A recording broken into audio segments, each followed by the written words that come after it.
बेटे पहला चैप्टर जो है हमारा, उस चैप्टर में एक तो आपको पढ़ना क्या है हमें बेटे, आपका चैप्टर नंबर 1,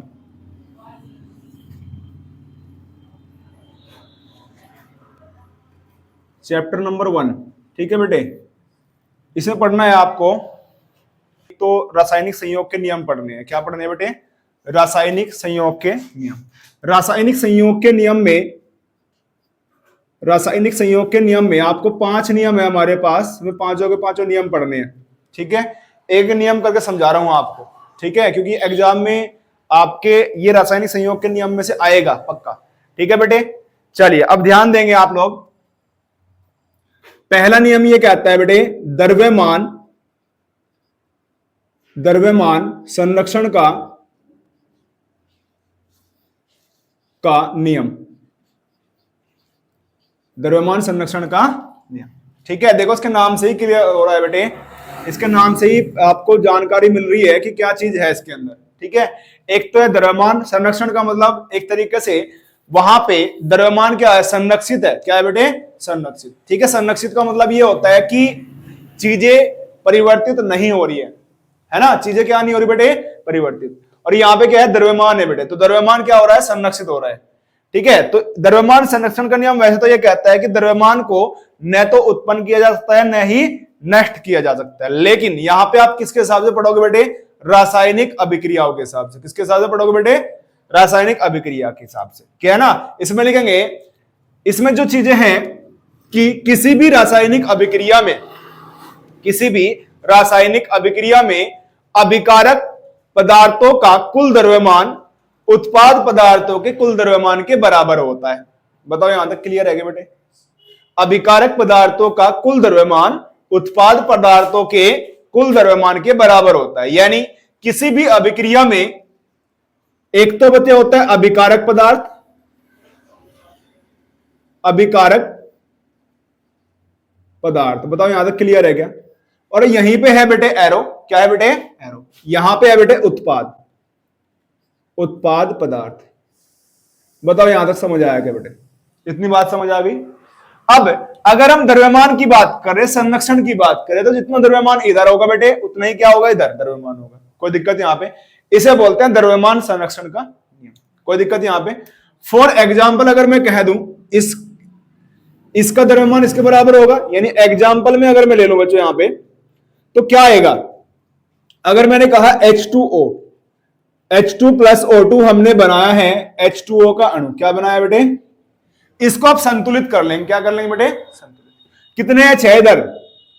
2H है। इधर भी कितने हैं बेटे? 2H है। ऑक्सीजन कितने हैं बेटे इधर? 2। इधर कितने हैं? 1। तो क्या मैं इसको 2 कर सकता हूं यहां पे? जब आपने ऑक्सीजन इधर 2 कर दिए तो आपके यहां पे क्या होगा बेटे? इधर भी ऑक्सीजन 2 हो गए, लेकिन हाइड्रोजन को देखना जरा, इधर 2 दूनी 4, यानी हाइड्रोजन कितने हैं यहां पे? 4। इधर देखो कितने हैं हाइड्रोजन? 2 है, तो इसको भी 4 कर लेंगे। बताओ यहां तक क्लियर है क्या बेटे? इतनी बात समझ आ गई। अब देखिए, अगर मैंने कहा इसका द्रव्यमान यानी अभिकारक पदार्थ का कुल द्रव्यमान अगर मैं निकालने का प्रयास करूं तो कैसे निकालोगे? 2 गुणा कितने H है यहां पे? कितने H है बेटे? 4। और 1 हाइड्रोजन का होता है कितना?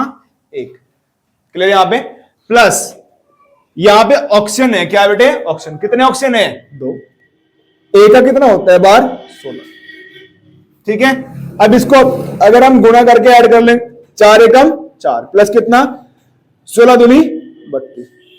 जोड़ो कितना होगा बेटे? 36 हो जाएगा। कोई दिक्कत यहां पे? अब इधर देखते हैं, अभिकारक कितने हैं बेटे? 2 है ना। इसमें कितना हो जाएगा? H कितने हैं? 2।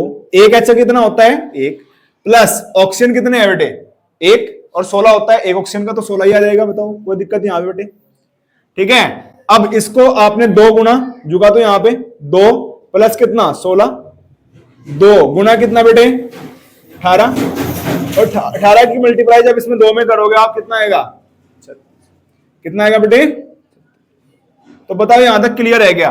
अभिकारक पदार्थों का कुल द्रव्यमान 36, उत्पाद पदार्थों का कुल द्रव्यमान 36। तो द्रव्यमान संरक्षण का नियम हर एक रासायनिक अभिक्रिया में संतुलित रहता है। बताओ यहां तक क्लियर है क्या? ठीक है। नोट करना चाहते हो नोट कर लो, अदरवाइज आगे चलो। ठीक है।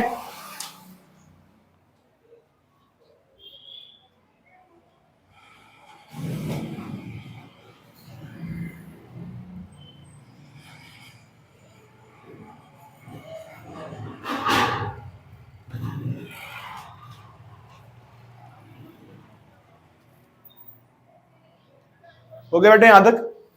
बताओ यहां तक क्लियर है क्या? इतनी बात क्लीन कर दें इसको। अब और देखिए,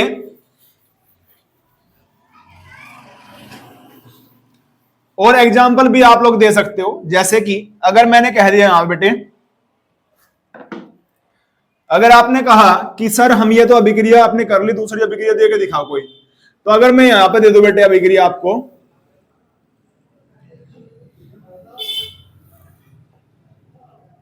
H2 प्लस कितना बेटे Cl2, एरो कितना 2HCl।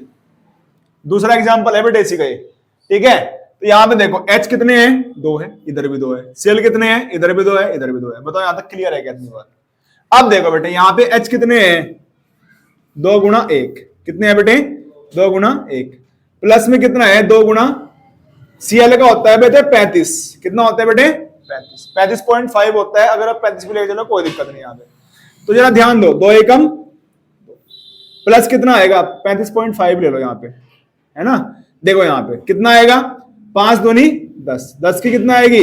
0। हासिल है कितने? 1।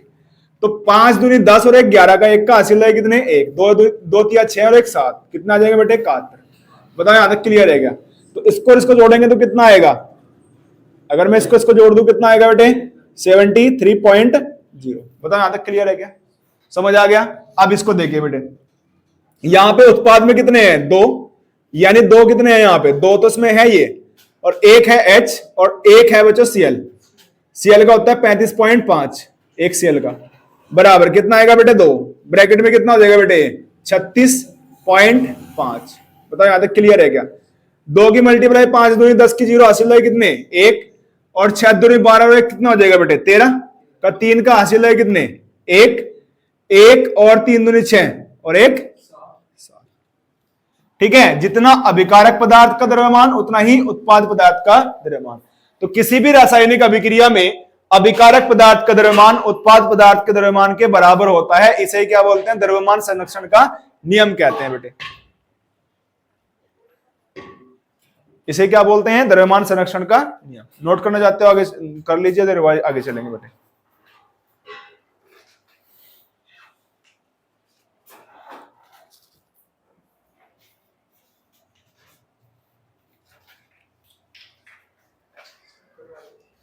ठीक है, हो गया यहां तक। नेक्स्ट देखिए बेटे, दूसरा नियम ये कहता है आपका स्थिर अनुपात का नियम। नंबर 2 नियम क्या है बेटे? स्थिर अनुपात का नियम।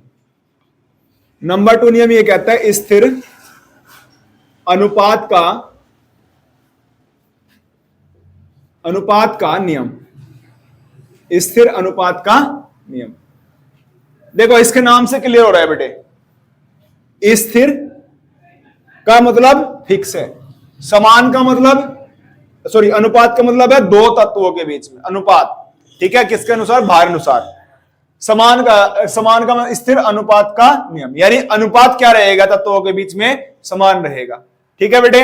अब इससे कहता है, इस नियम के अनुसार किसी भी स्रोत से प्राप्त यौगिकों में तत्वों का द्रव्यमान का अनुपात क्या रहता है बेटे? समान रहता है। समझ आ गई बात? दूसरे शब्दों में सुनो कि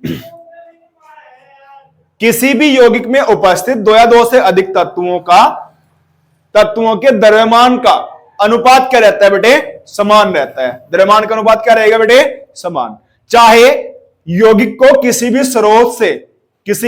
स्रोत से प्राप्त क्यों ना किया जाए। जैसे अगर आप कह ले बेटे यहां पे जल को, अगर हम ले किसको बेटे? जल को। जल का अणु क्या होता है बेटे? H2O।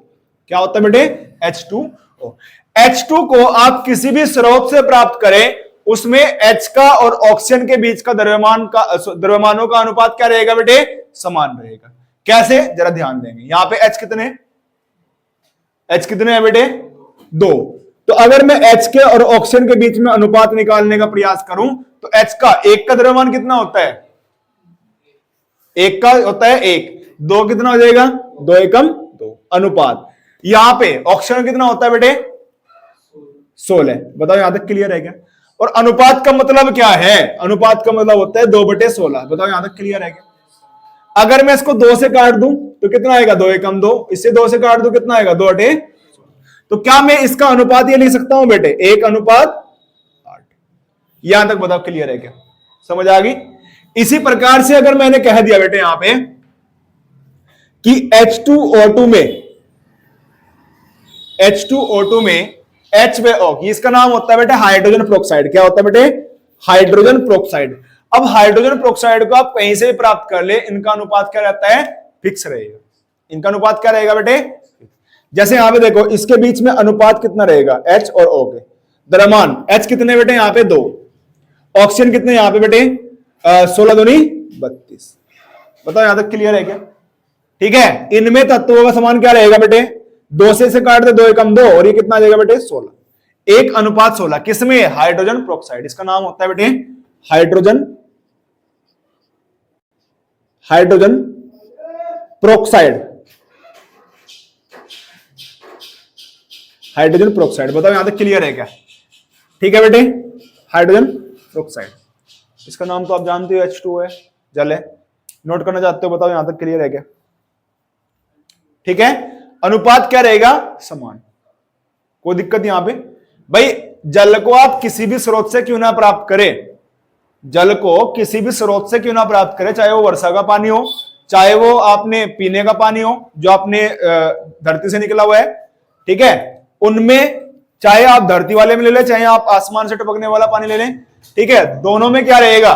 दोनों में जो अनुपात रहेगा वो H के और ऑक्सीजन के बीच में भार के अनुसार वो 1:8 का रहेगा। बताओ यहां तक क्लियर है क्या? और प्रोक्साइड आप कहीं से प्राप्त कर ले, उनमें अनुपात कितना रहेगा? 1:16 का। यहां तक बताओ क्लियर है क्या इतनी बात? ठीक है, आई थिंक समझ आ जाएगा, हो गया इतनी बात तो।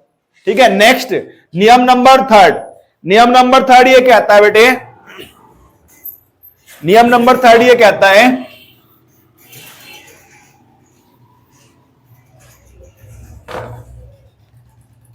थर्ड नियम क्या कहता है बेटे? समझ आ गया यहां तक? कोई दिक्कत तो नहीं बेटे पहले 2 नियम में? थर्ड नियम ये था बेटे गुणित अनुपात का नियम। क्या था बेटे?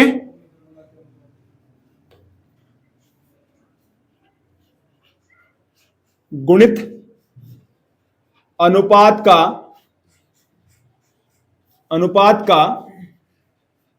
नियम। गुणित अनुपात का। यहां तक बता क्लियर है क्या बेटे इतनी बात? अब गुणित अनुपात का नियम क्या कहता है? गुणित अनुपात का नियम ये कहता है बेटे अगर किन्हीं 2 तत्वों को लेकर के आपने क्या बनाए बेटे? 2 या 2 से अधिक अनुपात बनाए, या 2 या 2 से अधिक क्या बनाए बेटे? यौगिक बनाए, तो उनके बीच में तत्वों का जो अनुपात रहता है, यानी किसी एक तत्व का अनुपात रहेगा वो गुणित रहता है। क्या रहता है बेटे? गुणित। समझ आ गई बात? यानी दोबारा समझो कि अगर आपने 2 या 2 से अधिक तत्व लिए, ठीक है, और किसी एक तत्व को उठा ले, किसी एक तत्व को, तो एक तत्व का जो अनुपात रहेगा उन सभी यौगिकों में वो क्या रहेगा? गुणित रहेगा एक दूसरे से। क्या रहेगा बेटे? गुणित।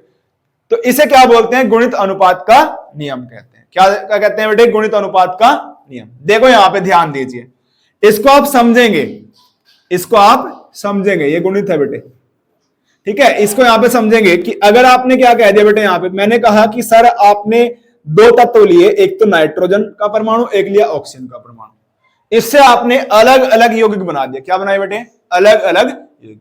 जैसे ध्यान दो, अगर मैंने पहला यौगिक इससे बनाया दोनों से N2O, क्या बनाया बेटे? N2O, एक यौगिक बन गया। दूसरा बना दिया मैंने इससे, इन दोनों तत्वों से NO, ठीक है यहां तक। और तीसरा जो बनाया N2O3, क्या बनाया बेटे? N2O3। बताओ यहां तक क्लियर है क्या? सभी अलग अलग यौगिक है, लेकिन है किसके? नाइट्रोजन के ऑक्साइड ही है। क्या बेटे? नाइट्रोजन के ऑक्साइड, लेकिन यौगिक तो अलग अलग है। अब इनमें चेक करते हैं कि किसी एक तत्व का अनुपात गुणित है कि नहीं है। देखो यहां पे ध्यान देंगे, ये नाइट्रोजन है बेटे, यहां पे क्या है बेटे? नाइट्रोजन। और ये क्या है? ऑक्सीजन। अगर N के और O के बीच में हम अनुपात निकालें, किसके बेटे? N के और O के बीच में अनुपात निकालें, ठीक है बेटे यहां तक। अब N और O यहां पे जो रहेगा, N और O जो अनुपात रहेगा यहां पे, वो क्या रहेगा? देखो यहां पे नाइट्रोजन कितने हैं? नाइट्रोजन 2 है। कितने हैं बेटे? एक बाहर कितना रहेगा? 14 दूनी 28, 14 गुणा 2 यानी 28 हो जाएगा बेटे यहां पे अनुपात। ऑक्सीजन कितने हैं बेटे? यहां पे एक है। एक ऑक्सीजन कितना होता है बेटे? 16। यहां तक बताओ क्लियर है क्या? ठीक है। अब दूसरे को देखें, नाइट्रोजन कितने बेटे? यहां पे एक। ऑक्सीजन कितने हैं? यहां पे एक। तो नाइट्रोजन का भार कितना होता है? एक का 14। कितना होता है बेटे? ये याद कर लेना अनुपात। ऑक्सीजन कितने हैं बेटे? एक। एक ऑक्सीजन कितना भार होता है? 16। अब इसको मैंने बेटे 28 करना है। क्यों करना है? क्योंकि आपने एक अनुपात समान करना पड़ेगा सभी में। यहां पे 28 है जो नाइट्रोजन का, तो यहां पे नाइट्रोजन इसको वाले को भी 28 कर देंगे। तो कैसे करेंगे 28? 2 से गुणा करके। जब 2 से गुणा इसमें करोगे तो इसमें भी होगी बेटे। अनुपात में कभी एक संख्या से गुणा करोगे तो ऊपर भी होगी नीचे भी होगी। ठीक है। यहां पे तो कितना आएगा? यहां पे ये कितना हो गया? 14 दूनी 28 अनुपात। इससे कितना हो जाएगा? 16 दूनी 32। बताओ यहां तक क्लियर है क्या? इतनी बात समझ आ गई? इसमें देखिए बेटे, इसमें भी क्या है? नाइट्रोजन है अनुपात ऑक्सीजन है। कितने नाइट्रोजन है यहां पे बेटे? हाँ, 2। तो 14 दूनी 28। कितना आएगा बेटे? 28। ऑक्सीजन को देखो, ऑक्सीजन कितने हैं यहां पे? 3। एक का कितना होता है? 16 तिया 48। तो इन सभी यौगिकों में अगर मैं नाइट्रोजन का अनुपात देखूं तो नाइट्रोजन का अनुपात कितना है बेटे? 28 अनुपात 28 अनुपात कितना बेटे? 28। समान है, कोई दिक्कत तो नहीं। यहां पे आपने इसको समान कर दिया बेटे। क्या करा? समान। तो दूसरे इसमें देखेंगे सभी यौगिकों में क्या आ जाएगा बेटे? ऑक्सीजन के बीच में अनुपात कितना रहेगा? ऑक्सीजन 16 अनुपात कितना बेटे? 32 अनुपात कितना बेटे? 48। तो क्या यहां पे गुणित नहीं हो रहा है? गुणित का मतलब होता है एक टेबल नहीं चल रहा यहां पे।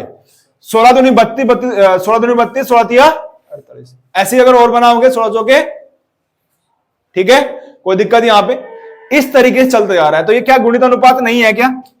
बताओ यहां तक क्लियर है क्या? ये गुणित अनुपात नहीं है क्या? ये गुणित अनुपात है। दोबारा सुनो इसके डेफिनेशन। इस नियम के अनुसार किन्हीं दो तत्वों से 2 या 2 से अधिक यौगिक बनाए आपने, उन सभी में जो अनुपात आएगा उनमें से किसी एक तत्व के जो अनुपात रहेंगे वो गुणित रहेंगे एक दूसरे से। क्या रहेंगे बेटे? बताओ यहां तक क्लियर है क्या? तो इस नियम को हम क्या बोलेंगे? गुणित अनुपात का नियम कहते हैं। बताओ यहां तक क्लियर है क्या? समझ आ गया? ठीक है बेटे, आगे चलते हैं। नेक्स्ट है आपके यहां पे व्युत्क्रम अनुपात का नियम। क्या आएगा बेटे?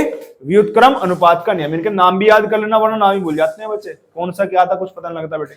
ठीक है, व्युत्क्रम अनुपात का नियम। यहां तक बताओ समझ आया क्या बेटे?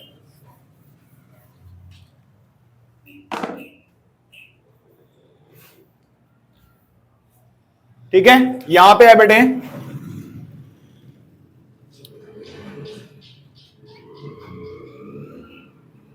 व्युत्क्रम अनुपात का नियम। व्युत्क्रम अनुपात का नियम, ठीक है बेटे।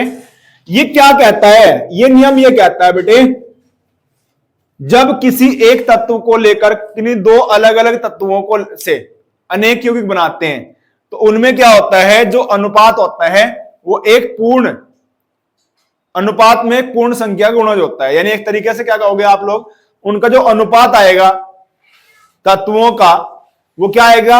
एक सरल पूर्णांकों का अनुपात होगा। क्या होगा बेटे? एक सरल पूर्णांकों का अनुपात होगा।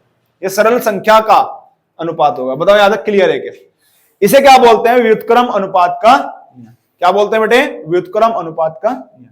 देखो इसको समझने का प्रयास कुछ करेंगे आप लोग कुछ इस तरीके से। ठीक है, आपने एक तत्व लिया है ऑक्सीजन। क्या लिया है बेटे? ऑक्सीजन। ठीक है, आपने क्या लिया बेटे? यहां पे ऑक्सीजन। ठीक है, दूसरा क्या लिया यहां पे?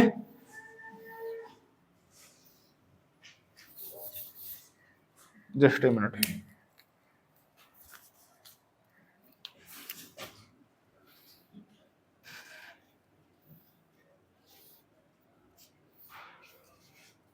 आपने ऑक्सीजन लिया है, हाइड्रोजन ले लेंगे। ऑक्सीजन ने हाइड्रोजन संयोग करा तो क्या बनाया बेटे? H2। ऑक्सीजन ने ही सल्फर के साथ संयोग करा तो क्या बनाया? SO। अब जब इन्होंने ये बना दिया तो इन्हें भी यौगिक बना सकते हैं। क्या बनाया तीसरा यौगिक? H2। बताओ यहां तक क्लियर है क्या? इतनी बात समझ आ गई? यहां पे H और O के बीच में जो बना है H2O, क्या बना है बेटे? H2O। क्या मैं H2O, एक तो बना H2O और इन दोनों से मिलकर के, इन दोनों से क्या मिला? एक बना SO2। बताओ यहां तक क्लियर है क्या? अब इसमें H और O का अनुपात निकाल लेंगे। H और O का अनुपात कितना है बेटे? यहां पे इसका तो हाइड्रोजन कितने हैं? 2 अनुपात, ऑक्सीजन कितने हैं बेटे? 16। बताओ यहां तक क्लियर है क्या? यहां पे सल्फर है और ऑक्सीजन है, तो इनके बीच में अनुपात क्या रहेगा? देखो सल्फर का होता है बेटे 32, कितना होता है? ऑक्सीजन कितना है यहां पे बेटे? 16 दूनी, तो मैं इसको बराबर करने का प्रयास करूंगा, यानी यहां पे 16 32 है ना, तो 16 को बराबर कर दें आप लोग। ठीक है, किससे मल्टीप्लाई करोगे? 2 से, तो कितना आएगा? 2 दूनी 4, और यहां भी कितना आ जाएगा? 16 दूनी। बताओ यहां तक क्लियर है क्या? अब इन दोनों से आपने H2S, H2O व SO2, यानी H2O में इनमें तो कॉमन ऑक्सीजन तो है कॉमन, लेकिन H और S क्या है? अलग अलग। तो H और S का अनुपात कितना रहेगा? में H व S का अनुपात कितना रहेगा बेटे? देखो यहां पे तो क्या है? 32 है, यहां भी कितने है? 32। तो H और S का अनुपात कितना हो जाएगा बेटे? 4 अनुपात 32। बताओ यहां तक क्लियर है क्या? ये वाला 32 है ये? हाँ, वेंटिलो बता दी क्या? चलने दो, कोई नहीं, अभी चलने बनाने को। ठीक है बेटे, बताओ यहां तक क्लियर है क्या? जब बंद हो जाए बता दियो। ठीक है, अब देखो यहां पे, अब H और S निकाल दिया यहां पे, तो कितना आया बेटे? यहां पे 4 अनुपात 32। तो अब तीसरा यौगिक जो बना था वहां पे H2S, क्या बना था बेटे? H2S, इसमें क्या अनुपात रहेगा? H व S के बीच में अनुपात क्या बनेगा? यहां पे देखो H कितने हैं यहां पे? 2, तो मैं यहां पे 2 लिख देता हूं अनुपात। सल्फर कितने हैं बेटे? यहां पे सल्फर कितने हैं? एक सल्फर कितना होता है? 32। बताओ यहां तक क्लियर है क्या? तो अगर मैं इन दोनों में H का किसी एक तत्व का निकाल लेना, H का निकाल ले यहां पे, तो इन दोनों में से H का, यानी इससे हमने क्या लिया? 4 अनुपात 4 बटे 32, और इससे इस संबंध से हमने क्या लिया? इससे और 2 से, यानी संबंध 1 व 2 से, 1 व 2 से क्या अनुपात बना हमारा? 4 बटे 32। यहां से क्या बनेगा बेटे?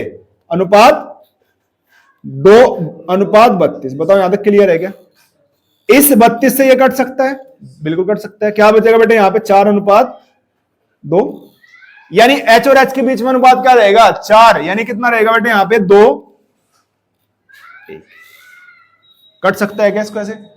ठीक है, दिख रहा है, कोई दिक्कत यहां पे? तो 2 अनुपात कितना आ गया? 1। 2 अनुपात कितना आ गया बेटे? 1।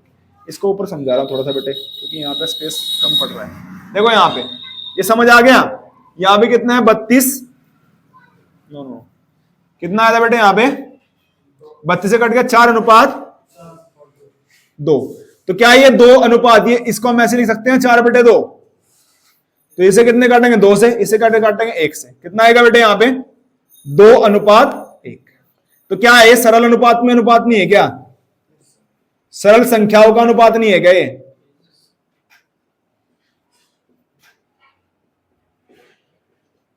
बताओ यहां तक क्लियर है क्या? तो ये नियम ये कहता है बेटे। बताओ यहां तक क्लियर है क्या? ठीक है, कोई दिक्कत यहां पे? समझ आ गया? इनको एग्जाम्पल्स को ना याद करके देना है आप लोग, डेफिनेशन के साथ में एग्जाम्पल बिल्कुल ऐसे देने हैं आपने। बताओ यहां तक क्लियर है क्या? अब इसके बाद आता है बेटे लास्ट वाला नियम जो है आपका 5th, उसे आप देखेंगे। उसमें क्या कहता है? कहता है गेल-लुसेक का नियम। क्या कहता है बेटे? गेल-लुसेक का नियम।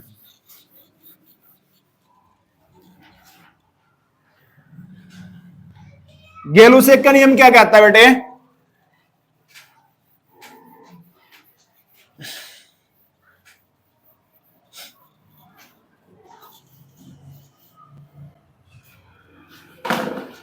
गेल-लुसेक का नियम ये कहता है,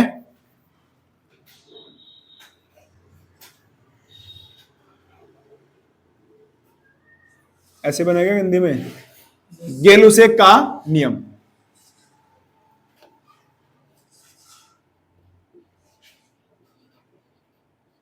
ठीक है बेटे। यहां पे गेल-लुसेक का नियम क्या कहता है? गेल-लुसेक का नियम यह कहता है कि जब किसी रासायनिक अभिक्रिया में अभिकारक व उत्पाद पदार्थ क्या रहते हैं बेटे?